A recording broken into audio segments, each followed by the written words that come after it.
All right. So, thank you for showing the problems and the issues you've been having with your concrete. Of course, it looks like everything's starting to settle a little bit out there. Uh, there are a couple different solutions, that we can offer you. First and foremost, I like to start at the beginning. Most customers like to know how we can solve the issues so they don't come back again. So again, starting at the beginning, typically what happens before they lay that concrete, you're going to have what's called native soil. And now that's typically somewhat compacted. And then before they lay the concrete, they'll come out here and put some fill dirt on top of that just to make some type of flat surface. All right, not necessarily completely compacted. All right, they'll go ahead, they'll lay their concrete on top of that. Now over time, of course, you're using it, you're putting weight on top of that concrete, and then also there's that one random thing we call weather.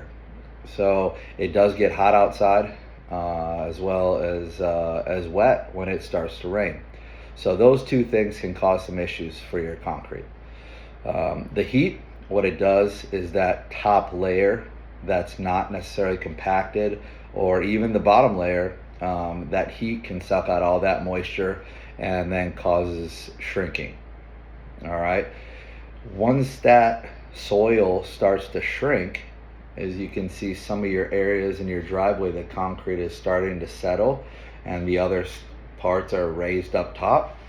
So where that shrinkage happens is what we call a void underneath that concrete slab. It's basically like a little air bubble or a pocket, and it doesn't always have to be little. It can be very big, just like in this specific case. All right, so on the flip side, also when it does rain out here, not too much, but when it does, the soil can get very wet and it can wash out. I mean, it can, protrude to the outside, on the edges of the concrete slab, or even just, again, start to settle itself. And therefore the concrete, the weight of that will also start to drop in certain areas, okay? So that's what you're experiencing. Now, there are a couple different, traditionally 3 different types of solutions we have for something like this. All right, the first one, you may have heard of it, it's called mud jacking. This is where we come out and put, baseball size holes inside of your driveway, all right, after we find those voids, and we inject those holes with slushy like concrete underneath into those voids. All right, just like filling up a water balloon essentially. And from there, it will ultimately put pressure on that soil and then lift up that piece of concrete to get it back to normal. Now, over time, this solution has sort of been a little dated, just because over time what happens is, if we know that soil is already settling, and then we put more weight and heavy concrete, into these voids, what will typically happen is that concrete, maybe even faster, will start to sink even more. All right. Again, why that solution is going to be dated. Now, we also have another option, which is pretty much, a go-to for most people without knowing all of their options. Again, we'll just rip all this stuff out, and we'll go ahead and put brand new concrete slab in here. So, of course, it's going to be loud, obnoxious, very invasive. You're not going to be able to park in that driveway for, anywhere from 7 to 14 days. So you're ultimately kicked out of your own house. And, you're not really addressing the problem with the soil.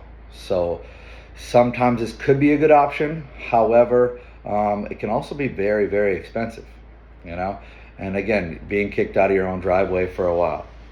The third option is going to be poly renewal. So this option's got somewhat of the same approach of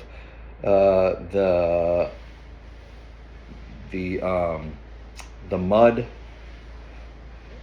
jacking. And what happens is, instead of being so using that weight of the concrete, we found something that's going to be lightweight, it's going to be waterproof, and it's going to have a thermal shield on there. So I'll explain those in a second, but what happens is, we actually, instead of baseball size holes where the aesthetics of the concrete in your driveway are completely ruined, or not appealing anymore, what happens is, we do these sort of pinky size, penny size holes, and we go ahead and we inject this poly inside of those voids. Now, what it does is, it puts pressure on the soil underneath that's settled, and then once that compacts the soil, it starts to raise up that existing concrete slab. Okay, so I mean, this can lift it as high as we want, essentially, in certain places. So it will lift it up, and we'll get as best as we can back, close as we can back to normal. All right. Again, the lightweight is great.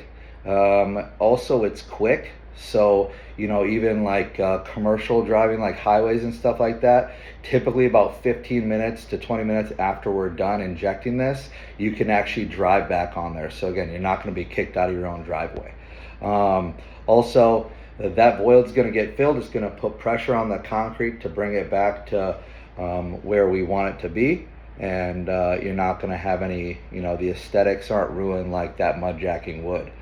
The water being waterproof and hydrophobic, you're not going to have any opportunity for the rain, when it does rain, and that soil to wash it out. It's going to repel all that water. All right. And of course, since it does have that, it does pressurize between the slab and the soil. What happens is, if it does get dry outside, it's already compacted so much, and that pressure's there, that you're not going to have to worry about shrinking either. So, of course, with these three different options, the poly is going to be the most cost efficient, and as far as timing, going to be the best as far as time frame, to be quick to get this job done for you. And and go over some pricings for you if you want. Thanks.